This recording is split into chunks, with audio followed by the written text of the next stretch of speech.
Bom, vamos falar sobre a matemática do transplante capilar. Eu falo muito sobre isso nas minhas consultas, nas minhas avaliações online. O que seria isso? Bom, quando a gente vai avaliar um paciente para transplante capilar, a primeira coisa que a gente avalia seria o tamanho da área de calvície, porque ali nós vamos estipular mais ou menos quanto de cabelo precisa para resolver o problema do paciente. Bom, aí depois a gente tem que ir na área doadora e avaliar se aquela área doadora tem potencial para doar aquela quantidade de cabelo ou pelo menos algo próximo disso. Então é como se fosse uma matemática que ela tem que bater ou tem que pelo menos chegar próximo disso. Tem situações em que o paciente tem uma necessidade de quantidade de cabelo que às vezes a área doadora não tem a capacidade para aquilo, mas tem algo próximo disso. Opa, ainda assim dá para eu fazer esse transplante capilar. Porém, nessas horas, às vezes eu tenho que pensar de forma mais estratégica. Eu tenho que ver qual é a principal necessidade desse paciente. Então vamos dar um exemplo, o paciente que ele precisaria de 6.000 unidades para plantar e de repente ele tem 4.000 unidades.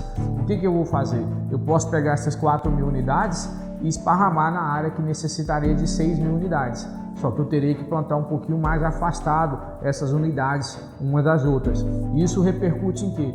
O paciente acaba ficando com um couro cabeludo um pouco mais visível, uma certa transparência no transplante capilar dele. Então tem situações que a gente vai por esse caminho. Outro tipo de situação é eu pegar essa mesma situação de 6.000 unidades necessitado e a gente ter só 4.000 unidades para plantar. E às vezes eu opto em escolher uma área específica, a minha estratégia muda. De repente eu tenho que trabalhar uma área menor, onde eu vou plantar com mais qualidade, a detrimento de abrir mão de uma outra área. Então muitas vezes o paciente tem uma calvície total, eu começo a vir preenchendo a partir da linha de frente, que para mim é o principal lugar que chama a atenção do paciente, que chama a atenção das pessoas, e vou deixando para o fundo a região da coroinha mais atrás, sem plantar. Aquela região nem sempre chama muita atenção. Então nesses casos eu consigo fazer uma área menor, porém com mais densidade, com mais qualidade. Eu faço mais bem feito uma área menor. E tem a última situação, é aquela situação que a matemática realmente não bate de forma alguma. É quando o paciente tem uma necessidade muito grande de plantio e de repente a área doadora dele é muito pobre, a área doadora não consegue doar nem algo próximo disso.